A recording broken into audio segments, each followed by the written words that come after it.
नमस्कार साथियों, आप सभी का स्वागत है हमारे YouTube चैनल ग्लोबल स्टडी 92 में। साथियों, आज के इस वीडियो में हम देखेंगे बायोलॉजी के 100+ इम्पॉर्टेंट क्वेश्चन जो कि आपके आने वाले एग्जाम के लिए काफ़ी महत्वपूर्ण होने वाला है। इससे पहले हमने जो है 2 वीडियो और अपलोड किया है बायोलॉजी के ही, उसमें भी हमने 100+ क्वेश्चन, दोनों वीडियो में 100 क्वेश्चन जो है हमने डिस्कस किया है। और जो भी क्वेश्चन है सब जो है एग्ज़ाम में आए हुए हैं, तो आप उन वीडियो को ज़रूर देखिए और आपके आने वाले एग्ज़ाम के लिए काफ़ी हेल्पफुल होगा। तो चलिए हम बिना देरी किए वीडियो की शुरुआत करेंगे।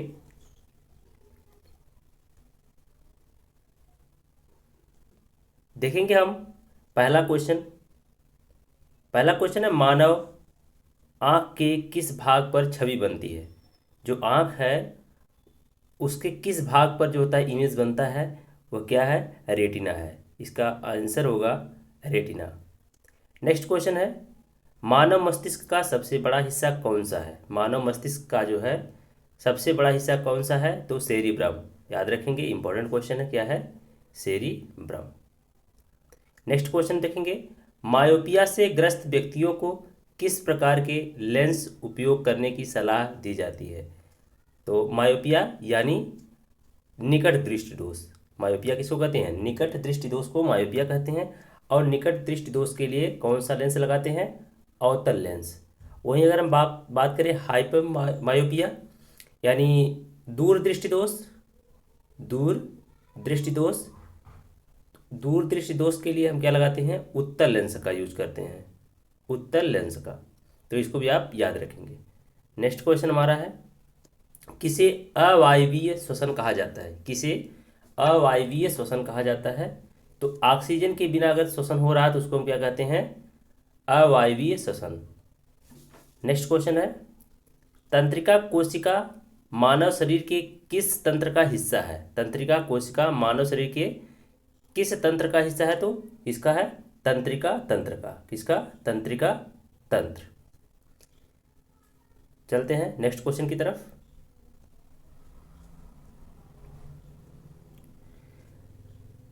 अगला क्वेश्चन है आपका, तंत्रिका तंत्र की आधारभूत इकाई क्या है। तंत्रिका तंत्र की आधारभूत इकाई क्या है? न्यूरॉन है। क्या है?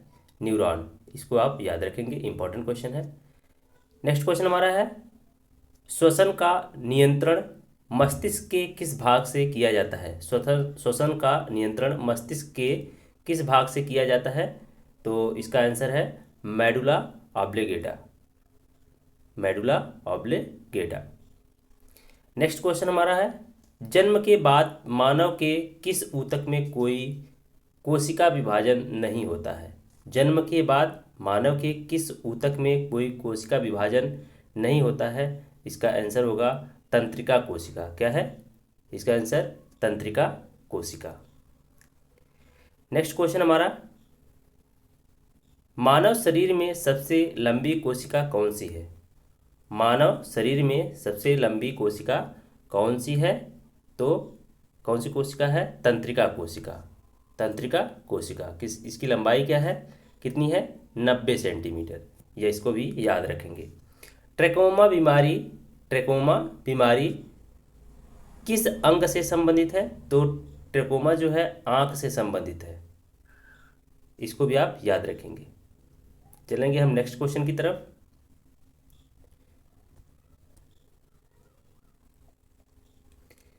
नेक्स्ट क्वेश्चन हमारा है, मानव की आंख में निकट दृष्टि दोष को ठीक किया जा सकता है। तभी हमने ऊपर डिस्कस किया है। तो इसका आंसर होगा अवतल लेंस का उपयोग करके। मायोपिया जिसको मैंने बताया था, मायोपिया जो होता है उसमें अवतल लेंस का उपयोग किया जाता है। नेक्स्ट क्वेश्चन हमारा है, ईईजी का प्रयोग किसकी गतिविधि दर्ज करने के लिए किया जाता है? तो मस्तिष्क के लिए किया जाता है। किसके लिए? मस्तिष्क के लिए किया जाता है। इसका फुल फॉर्म क्या होता है? इलेक्ट्रोइंसेफेलोग्राफी। इलेक्ट्रोइंसेफेलोग्राफी। इसको भी आप याद रखेंगे। नेक्स्ट क्वेश्चन हमारा है, 5 जगत वर्गीकरण किसने दिया। 5 जगत वर्गीकरण किसने किया था? तो इसका आंसर है आर एच व्हिटकर। कौन है? R H Whitaker. और 5 जगत कौन कौन से होते हैं? मोनेरा, प्रोटिस्टा, प्लांटी, कवक और एनिमेलिया। इसको भी आप याद रखेंगे। नेक्स्ट क्वेश्चन हमारा है, सबसे बड़ा एक कोशिकीय जीव कौन सा है? सबसे बड़ा एक कोशिकीय जीव कौन सा है? इसका आंसर है एसिटेबुलेरिया, स्टेबुलेरिया। इसको याद रखेंगे। नेक्स्ट क्वेश्चन हमारा नेक्स्ट क्वेश्चन देखेंगे, डीएनए में पाई जाने वाली शर्करा है। डीएनए में पाई जाने वाली शर्करा कौन सी है? पेंटोस। क्या है? पेंटोस। चलेंगे नेक्स्ट क्वेश्चन की तरफ। नेक्स्ट क्वेश्चन हमारा है, पक्षियों के अध्ययन को कहते हैं। इंपॉर्टेंट क्वेश्चन है, याद रखेंगे इसको। पक्षियों के अध्ययन को कहते हैं, क्या कहते हैं? ऑर्निथोलॉजी। क्या कहते हैं? ऑर्निथोलॉजी। भूमंडलीय तापमान यानी जिसको बोलते हैं ग्लोबल वार्मिंग की घटना में सबसे अधिक योगदान किस गैस का होता है? जो ग्लोबल वार्मिंग होता है उसमें जो कौन सी गैस जो होती है सबसे अधिक होती है? किसके कारण सबसे जो ज़्यादा ग्लोबल वार्मिंग है? तो कार्बन डाइऑक्साइड के कारण। किसके कारण है? कार्बन डाइऑक्साइड के कारण। किसी पारिस्थितिकी श्रृंखला में प्राथमिक उपभोक्ता है। किसी प्राथमिक श्रृंखला में जो है किसी पारिस्थितिकी श्रृंखला में प्राथमिक उपभोक्ता कौन सा है? शाकाहारी। नेक्स्ट क्वेश्चन देखेंगे, डीएनए की द्विसूत्रीय संरचना का पता किसने लगाया था? डीएनए की द्विसूत्रीय संरचना का पता किसने लगाया था? तो इसका आंसर है वाटसन और क्रिक ने। किसके द्वारा? वाटसन और क्रिक के द्वारा। नेक्स्ट क्वेश्चन है, कोशिकाओं के आत्मघाती बैग कहे जाते हैं। कोशिकाओं के आत्मघाती बैग किसे कहते हैं? लाइसोसोम्स को। किसको? लाइसोसोम्स को। इसको आप याद रखेंगे। चलिए चलते हैं नेक्स्ट क्वेश्चन की तरफ। नेक्स्ट क्वेश्चन हमारा है, गुणसूत्र किससे बनते हैं? गुणसूत्र किससे बनते हैं? तो डीएनए और प्रोटीन को मिलाकर क्या बनता है? गुणसूत्र। तो इसको आप याद रखेंगे, इंपॉर्टेंट क्वेश्चन है। जीवन का ब्लूप्रिंट किसे कहा जाता है? जीवन का ब्लूप्रिंट डीएनए को कहा जाता है। किसको? DNA. DNA, deoxy ribose nucleic acid. इसका फुल फॉर्म होता है deoxy ribose nucleic acid. Next question हमारा है, आरएनए में थायमीन के स्थान पर कौन सा बेस होता है? आरएनए में थायमीन के स्थान पर कौन सा बेस होता है? तो होता है क्या? यूरेसिल होता है। क्या होता है? यूरेसिल। यहाँ पे लिखा है डीएनए में थायमीन एवं साइटोसिन। डीएनए में क्या होता है? थायमीन एवं साइटोसिन, तथा आरएनए में साइटोसिन और यूरेसिल पाया जाता है। यूरेसिल पाया जाता है, साइटोसिन और यूरेसिल पाया जाता है। आरएनए में थायमीन के स्थान पर यूरेसिल पाया जाता है। यहाँ पे आप इसको भी आप याद रखेंगे। पेनिसिलिन की खोज किसने की थी? पेनिसिलिन की खोज किसने की थी? अलेक्जेंडर फ्लेमिंग के द्वारा। किसके द्वारा? अलेक्जेंडर फ्लेमिंग के द्वारा। नेक्स्ट क्वेश्चन है, पेनिसिलिन किससे प्राप्त होता है? पेनिसिलिन किसके द्वारा प्राप्त होता है? तो फफूंद से। जो फंगस होते हैं उससे हम क्या करते हैं?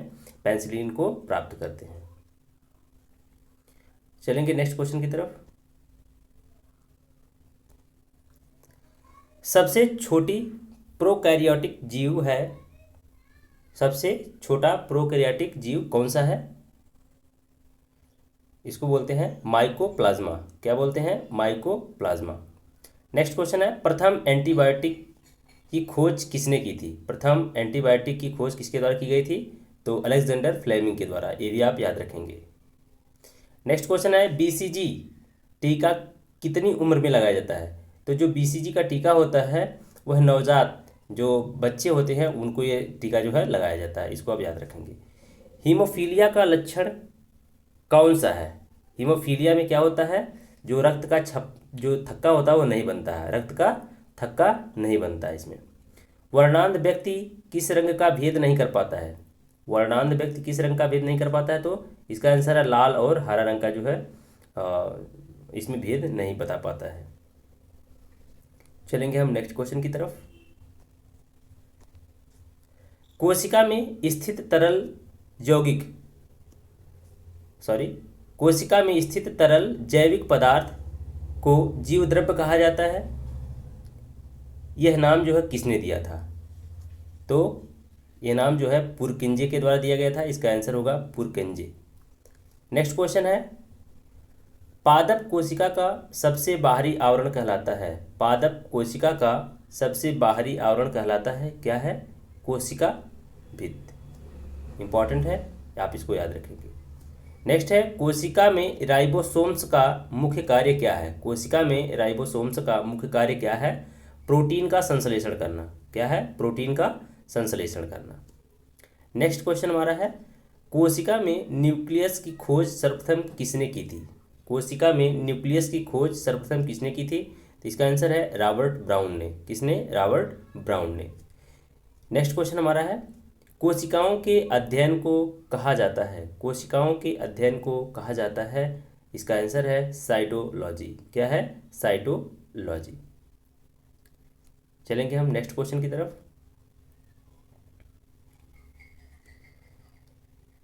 कोशिका सिद्धांत का प्रस्ताव देने वाले वैज्ञानिक का नाम बताइए। कोशिका सिद्धांत का प्रस्ताव देने वाले वैज्ञानिक का नाम क्या था? स्लाइडेन और स्वान। कौन है? स्लाइडेन और स्वान। नेक्स्ट क्वेश्चन हमारा है, कौन सा जीव कोशिका सिद्धांत के अनुरूप नहीं है? कौन सा जीव जो है कोशिका सिद्धांत के अनुरूप नहीं है? वायरस। वायरस जो होता है, जो विषाणु होते हैं, ये जो होता है कोशिका सिद्धांत का जो है पालन नहीं करते हैं। नेक्स्ट क्वेश्चन देखेंगे हम, वह कोशिकांग जिसमें श्वसन और ऊर्जा उत्पादन के जैसी जैव रासायनिक प्रक्रियाएं होती हैं। वह कोशिकांग जिसमें श्वसन और ऊर्जा उत्पादन के जैसी जैव रासायनिक प्रक्रियाएं होती हैं उसको बोलते हैं माइटोकॉन्ड्रिया। क्या होता है? माइटोकॉन्ड्रिया। कोशिका के किस हिस्से में प्रोटीन बनाया जाता है? कोशिका के किस हिस्से में प्रोटीन बनाया जाता है? तो किसमें? राइबोसोम्स में। आप इसको याद रखेंगे। नेक्स्ट क्वेश्चन है, कोशिका का नियंत्रण केंद्र कौन सा है? कोशिका का नियंत्रक केंद्र कौन सा है? इसको बोलते हैं केंद्रक। चलेंगे नेक्स्ट क्वेश्चन की तरफ।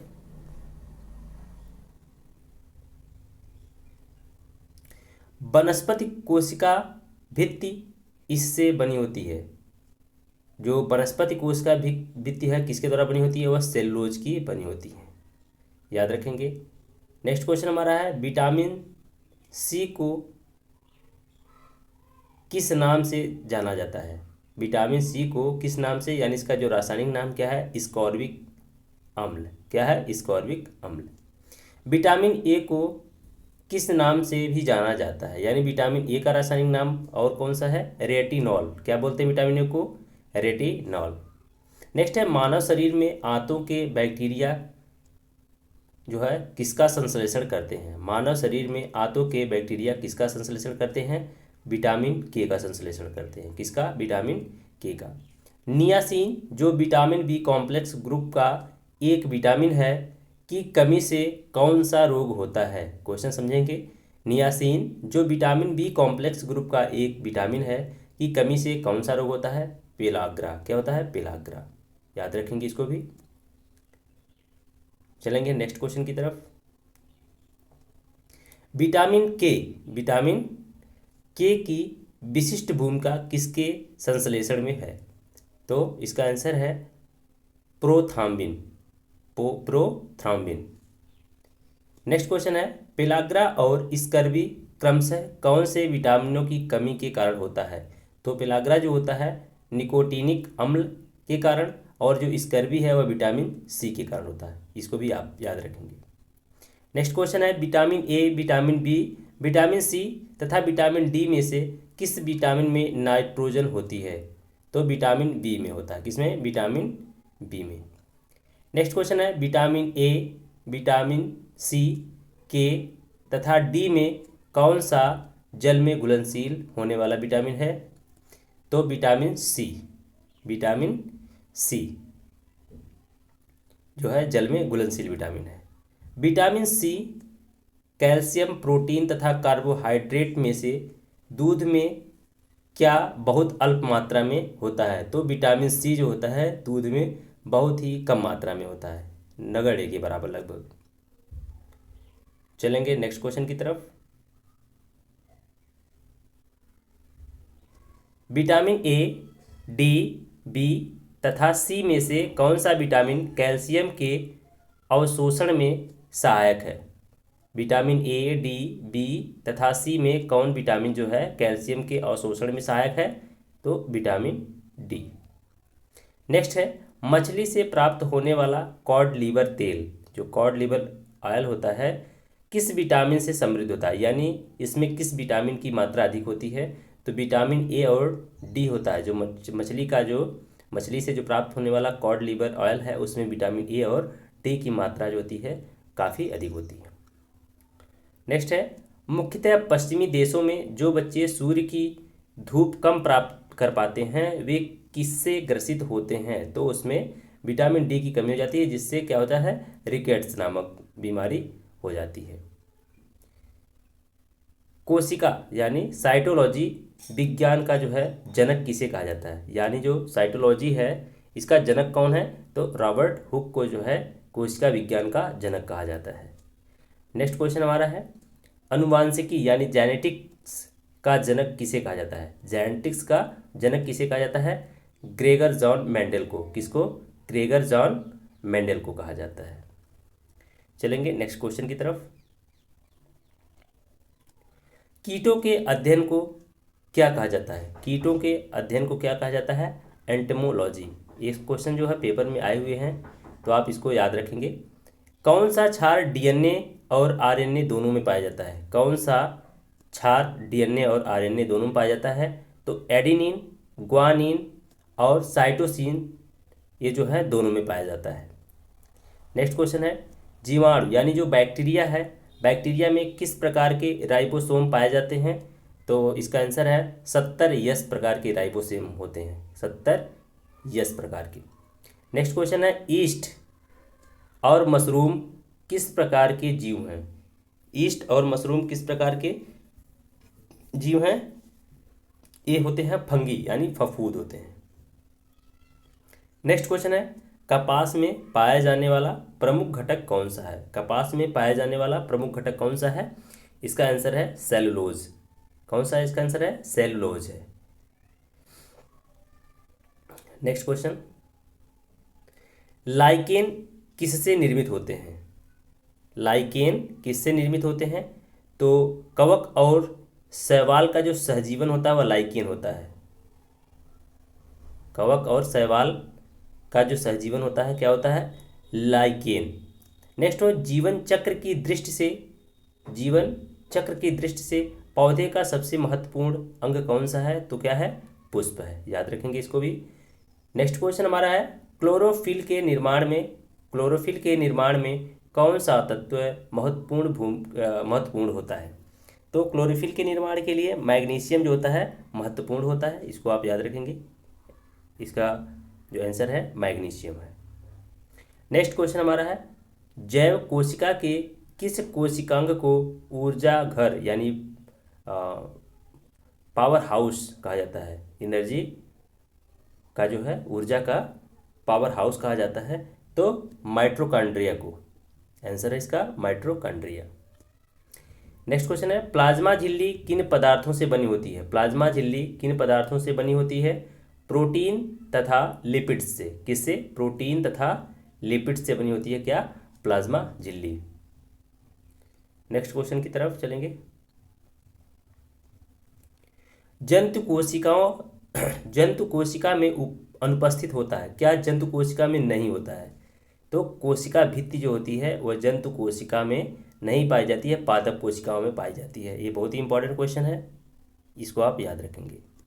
नेक्स्ट है, केंद्रक के अतिरिक्त कोशिका के किस कोशिकांग में डीएनए उपस्थित होता है? केंद्रक के अतिरिक्त कोशिका के किस कोशिकांग में डीएनए होता है? तो हरित लवक तथा माइटोकॉन्ड्रिया में। किसमें? हरित लवक तथा माइटोकॉन्ड्रिया में डीएनए जो होता है उपस्थित होता है। किसे कोशिका की पाचन थैली कहते हैं? किसे कोशिका की पाचन थैली कहते हैं? तो लाइसोसोम होता है। क्या होता है? लाइसोसोम। नेक्स्ट है, मनुष्य के किस ऊतक में जन्म के पश्चात कोशिका विभाजन नहीं होता है? तो तंत्रिका ऊतक है। क्या है इसका आंसर? तंत्रिका ऊतक। कौन सा भाग तथा जंतु कोशिका में पाया जाता है? कौन सा भाग पादप और जंतु कोशिका में पाया जाता है? तो कोशिका झिल्ली, कोशिका द्रव्य और केंद्रक, ये तीनों जो होता है पादप और जंतु दोनों कोशिकाओं में पाया जाता है। परंतु जो कोशिका भित्त होती है वह जंतु कोशिका में नहीं पाई जाती है, लेकिन जो पादप कोशिका है उसमें कोशिका भित्त पाई जाती है। तो आप इसको भी याद रखेंगे। नेक्स्ट क्वेश्चन है, कोशिका का जीवित अंश जीव द्रव्य, कोशिका का जीवित अंश जीव द्रव्य कहलाता है। यह किससे मिलकर बना है? तो जो जीव द्रव्य है वह कोशिका द्रव्य और केंद्रक द्रव्य से मिलकर बना है। किससे? कोशिका द्रव्य और केंद्रक द्रव्य से मिलकर बना है। कौन सा कोशिकांग प्रोटीन संश्लेषण में सहायता करता है? कौन सा कोशिकांग प्रोटीन संश्लेषण में सहायता करता है? इसका आंसर है राइबोसोम। मानव शरीर में गुणसूत्रों की संख्या कितनी होती है? मानव शरीर में गुणसूत्रों की संख्या कितनी होती है? तो 46। इसका आंसर है 46। कौन सा तत्व पौधों की कोशिका भित्त, कौन सा तत्व जो है पौधों की कोशिका भित्त यानी सेल वॉल की संरचना का घटक है? तो इसका आंसर है कैल्शियम। नेक्स्ट क्वेश्चन है, सबसे छोटी जीवित कोशिका कौन सी है? सबसे छोटी जीवित कोशिका कौन सी है? इंपॉर्टेंट क्वेश्चन है। तो माइक्रोप्लाज्मा, क्या बोलते हैं इसको? माइक्रोप्लाज्मा। चलेंगे नेक्स्ट क्वेश्चन की तरफ। किसे जीवन का भौतिक आधार माना जाता है? किसे जीवन का भौतिक आधार माना जाता है? इसका आंसर है जीव द्रव्य को जीवन का भौतिक आधार माना जाता है। नेक्स्ट क्वेश्चन है, कौन सा कोशिकांग केवल वनस्पति कोशिका में ही उपस्थित होता है? केवल वनस्पति कोशिका में ही उपस्थित होता है। इसको बोलते हैं हरित लवक। क्या है ये? हरित लवक। नेक्स्ट क्वेश्चन है, द्विनाम पद्धति का जन्मदाता कौन है? तो इसका आंसर है कैरोलस लीनियस। कौन है? Carolus Linnaeus. नेक्स्ट है, दो कोशिकाओं के मध्य पदार्थों का आवागमन किसके माध्यम से होता है? दो कोशिकाओं के मध्य पदार्थों का आवागमन किसके माध्यम से होता है? इसका आंसर है जीव द्रव्य तंतु के माध्यम से। किससे? जीव द्रव्य तंतु के माध्यम से दो कोशिकाओं के मध्य जो है पदार्थों का आवागमन होता है। इसको भी याद रखेंगे। किस कोशिकांग को ट्रैफिक पुलिस की संज्ञा दी जाती है? ये इंपॉर्टेंट क्वेश्चन है। किस कोशिकांग को ट्रैफिक पुलिस की संज्ञा दी जाती है? तो गाल्जी काय को। किसको? गाल्जी काय को। नेक्स्ट क्वेश्चन की तरफ चलेंगे हम। प्लाज्मा झिल्ली किस पदार्थ से बनी होती है? प्लाज्मा झिल्ली किस पदार्थ से बनी होती है? तो इसका आंसर है लाइकोप्रोटीन। किससे? लाइकोप्रोटीन से। नेक्स्ट क्वेश्चन हमारा है, प्लाज्मा झिल्ली की संरचना का यूनिट मेम्ब्रेन मॉडल किसने प्रस्तुत किया था? प्लाज्मा झिल्ली की संरचना का यूनिट मेम्ब्रेन मॉडल किसने प्रस्तुत किया था? तो इसका आंसर है रॉबर्टसन। किसके द्वारा? रॉबर्टसन के द्वारा वर्ष 1959 में प्रस्तुत किया था। नेक्स्ट है, कोशिका भित्त सेल वॉल, कोशिका भित्त यानी सेल वॉल की संरचना कैसी होती है? तो इसकी जो संरचना है वह पारगम्य है। तो इसको भी आप याद रखेंगे। मानव शरीर में सबसे छोटी कोशिका कौन सी है? मानव शरीर में सबसे छोटी कोशिका कौन सी है? ये भी आप याद रखेंगे। जिसको बोलते हैं सेरिबेलम की ग्रेनुअल सेल जो होता है वह मानव शरीर में सबसे छोटी कोशिका होती है। नेक्स्ट क्वेश्चन है, मानव शरीर की सबसे बड़ी कोशिका कौन सी होती है? मानव शरीर की सबसे बड़ी कोशिका जो है वह है अंडाणु, ओवम। ये जो केवल स्त्रियों में पाया जाता है, अंडाणु, जिसको बोलते हैं ओवम। नेक्स्ट क्वेश्चन देखेंगे, मानव शरीर की सबसे लंबी कोशिका कौन सी है? मानव शरीर की सबसे लंबी कोशिका क्या है? न्यूरॉन्स है। क्या है? न्यूरॉन। पुरुषों में सबसे छोटी कोशिका क्या है? पुरुषों में सबसे छोटी कोशिका पाई जाती है जिसको बोलते हैं शुक्राणु। स्पर्म जो होता है वो सबसे छोटी कोशिका होती है। मानव शरीर में किस पोषक तत्व की कमी के कारण शारीरिक वृद्धि धीमी होती है? तो प्रोटीन के कारण जो है मानव शरीर का जो है वृद्धि कम होती है। तो इसका आंसर है प्रोटीन। विटामिन ए का मुख्य स्रोत क्या है? विटामिन ए का मुख्य स्रोत क्या है? दूध है। इसका आंसर होगा दूध।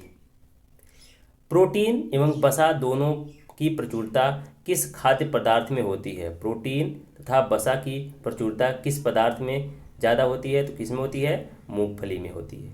इसको भी आप याद रखेंगे। चलेंगे नेक्स्ट क्वेश्चन की तरफ। शरीर में ऊतकों का निर्माण किस पोषक तत्व से होता है? शरीर में ऊतकों का निर्माण किस पोषक तत्व से होता है?